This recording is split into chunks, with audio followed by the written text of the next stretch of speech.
Hare Krishna, dear devotees. This is Rasika Preeti Devi Dasi from the beautiful farms of Nilachal Vedic village, Iskantala city. So today we are going to take up the topic of mobile phones. I know this is something that many people have asked me, many people have demanded so much.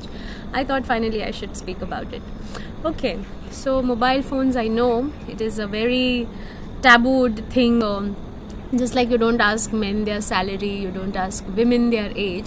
So there is a new current law where you don't ask parents about their children's mobile usage. This is something we need to discuss, and it is important that we understand how much it impacts our life. So the impact happens on various levels. Okay, I'm going to cover them one by one, and you can decide for yourself how much to give or whether to give or not. Okay, so there is no judgment here. There is nobody.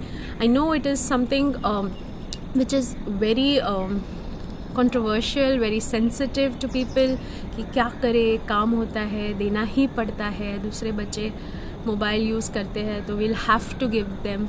So you can make the call, you can make the decision depending on are you ready, are you willing to take the risk of so much harm. So let's go back a little. What are the reasons we give mobile phone to the kids and why and how we can avoid it? Okay, so we are going to cover this video in way like why we give them mobiles, how we avoid it, and how much is okay and how much it harms. Okay, so these are the 4 aspects we are going to cover through these videos. So it's not going to be just one video for sure. Okay, before we proceed, I would like to request you that if you are liking the contents of our video, please like it, and if you think you have something to share, some feedback to give, if there is anything you want to tell me, please put in a comment. It would be nice, or you can simply say that you like the video, it would be really encouraging, and share it with others who you think it will benefit. All the parents out there are so many people, even if they are not parents, everybody can benefit, because it takes a society to raise a child. So everybody needs to understand how to deal with child. We all have kids around us, most of us do. So it is important that we understand how to deal with them, how to behave in front of them, how to talk to them, how to do right. You play your role in raising the future. Yeah. Also, please subscribe so that you don't miss on videos, because I'm going to be starting with more such segments. Like we have Wednesday Wisdom, we're just working on starting more some segments, and you don't want to miss on these content. I hope they are good enough for you so that you would not like to miss them. So subscribe to the channel and set the notification to all videos, and you would be good to go. Okay, let's continue. So mobile phones and why we need them. Let's answer the big question, why we need mobile phones. Okay, so there was a time in our lives, those who are born in the 90s and before that, or even 95s and before that. So all those people born in this age, we grew up without mobile phones. Okay, most of us grew up even without telephones or even without television. We grew without much exposure to screen. So what would be our pastimes, different things that we did to pass the time? We would play carom board, we would play chess, we would play ludo, snakes and ladder, everything physically, indoor games. And then we would play all those chit games that you make and play. And there are so many activities that you could do inside the house. And outside, whenever we got a chance, we would play hide and seek, catch and cook, and so many other games. Skipping, we did hopscotch, and so many games we played when we went outside as well. We would invent our own tournaments and our own contest games, the kind of talent contest kind of things, and everybody would participate. And our elderly sisters, like didis of our neighborhood, would arrange that, and all us would do it, and then later we would arrange that. So many things we did as children. Nowadays, where's the creativity? All kids want to do is sit with mobile phones and play some stupid games that is going on over there, which is so addictive. Now, the reason we need a mobile phone is what we believe is because we need something to keep the children busy in their free time, okay? Or we want their attention to be diverted or engaged in mobile phones so that we can feed them or we can get them to do whatever work they are doing. Or if we are in the middle of some work and we don't have time to spend with the children, so we give them a mobile phone, make them sit aside and work. Or if the child is single, if they don't have any siblings, then there is no one for the child to play with, especially in the corona time, in the lockdown period, when children were locked in the house, the mobile addiction has boomed. Okay, so that is the reason. Some give videos which are educational, which are entertaining, and which have some studies. Nowadays studies are happening through mobile phones. Okay, so these are some of the top of the mind reasons that I can think of, that we want our children to engage in or keep them busy while we are busy. Okay, so that is the reason we use mobiles. Now let's think about the times when we grew up. We didn't have mobile phones, we didn't have so much handy access to information. Of course, some of us may have had computers with internet connection, but that too initially was very expensive. Like, you had those dial-up connections with the phone, and that would get too expensive. You would get billed for your internet usage. What is the benefit of that? You would only use internet as much as is absolutely required. Okay? I'm not against the progression of technology. It's beautiful how we have so much information handy, how on just few fingertip touch, if my child asks for meaning, I don't have to wait and search for the meaning. And searching for information has become very easy, but there are two sides of a coin, right? So we are not using it for its optimum purposes. Are we as adults using mobile phones just for information search, just for so getting some tutorial video or some classes that we can attend online, or some things that we can do on the go, like reading or whatever we are doing? We think that this technology could save time. How is mobile phones helping us? So it's not. Of course, it has helped us stay connected, but are we really connected? Do we really use mobile phones for connection? Do we really need to forward every forward? Do we really need to forward every joke? Do we really need to put up a status for everything that we are doing? Do we really need to advertise ourselves so much? Do we really need to be staying connected online with far off people whom probably will never meet? It's nice to know people. It's nice, maybe, it's nice to socialize if that is your requirement, but there has to be a limit to it. There has to be a boundary set, right? We as adults also. So these are few purposes for which we use mobiles, and we give it to our children. Now, is that really helping? Okay, let's look at it. Now I'm going to tell you I'm going to describe something, and you just close your eyes and listen to me. Okay, so slowly close your eyes, sit straight, sit nicely, and take a deep breath in and breathe out, and breathe in and breathe out. And slowly you visualize a beautiful garden. It's a night sky, so if you don't close your eyes, you'll not see night sky.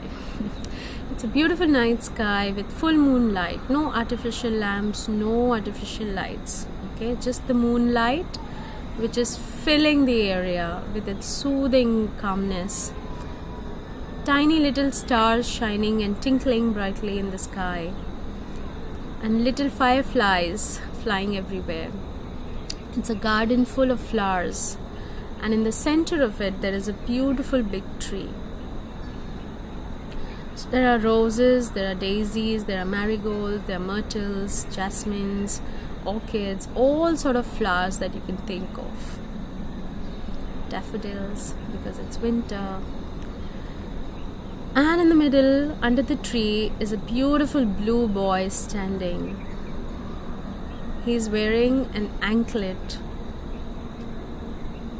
which is very fine, like a silver thread. And his smooth, beautiful calves are covered in a beautiful white dhoti, and a yellow belt tied around his waist.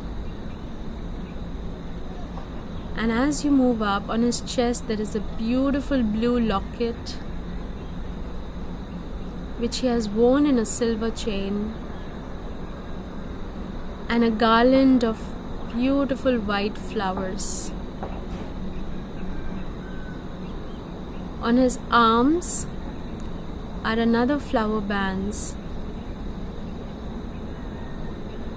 and he's playing his flute. His fingers are dancing on his long flute, as the tip of the flute kissing his red lips, is singing a melodious song. His eyes are closed. There are tiny drops of perspiration on his forehead, and his long curly locks of hair are let loose, covering his entire back, tied on the top just by a simple piece of red cloth tied around his forehead like a turban. And tucked in that red cloth is beautiful peacock feather. And when you're done meditating, you can slowly open your eyes. Now when I took you through this, if you did it, I would like you to tell me, how did you feel? Wasn't that beautiful? When you were listening to me, okay, it's as good as reading, right? When you read something, you read every word. And this, when you were listening to me, this is the same effect and even more you get when you are reading something. You know, when you read a book for a description of Krishna or a pastime, you want to imagine everything. And where do you go? What did I ask you to do? To close your eyes and imagine, visualize, you know. So when you're reading something, you're visualizing things, and for visualization you search for those images inside you, not outside somewhere. So when you're searching for this information inside you, that is the time where you're going within. Isn't that the purpose of meditation? Isn't that the purpose of our life, that we want to go within and not without? Some books, they describe Krishna and his pastime with so much detail that you would want to just cherish it. Even a simple word, a simple stotra has so much of content in it, you know. So that only, this joy you can get only by reading. But more than a video depicting everything to you, you would be more rich. You will feel more rich when you read it and you want to internally visualize it. Now what happens when you see outside? You're just seeing what somebody else's imagination is showing you, and that's it. You don't want to think beyond. So when you look at the animated movie of Little Krishna, are you going to visualize an extra flower there somewhere? That's what a video does to you. It excarnates you rather than taking you within. It takes your focus out. And like it is said, a rishi, a muni, is supposed to be like a tortoise, you know, pulling his senses within, not letting them loose outside. So training your kids, giving them mobile phone and videos, you are training, you know, you're slowly training the senses to roam around freely and look for the happiness outside. That's the biggest problem of giving a mobile phone or watching a video. Forget anywhere, even on a television, even on a big screen, anywhere, movies, everything. Their purpose is to excarnate you, not take you within, take you within and find your happiness. It is not sparking creativity. It is not sparking imagination. It is a utter destruction of intellect. It is dangerous to the mind, which is naturally looking for, you know, sense gratification objects, and you are providing it. This is how in Kali Yuga, subtly people are becoming more and more fickle-minded, more and more absent-minded, more and more chanchal, jisko hum bolte na, like very fickle, very fidgety all the time, because they can't go within, they can't sit still, they can't be calm. It is a punishment, you know. Some people find it as a punishment, that if you ask them to be quiet and do nothing for an hour, it's a punishment. So I'll have to stop here today, and we'll meet again in the next video and we will discuss further. Till then, reflect on what we discussed today, and Hare Krishna.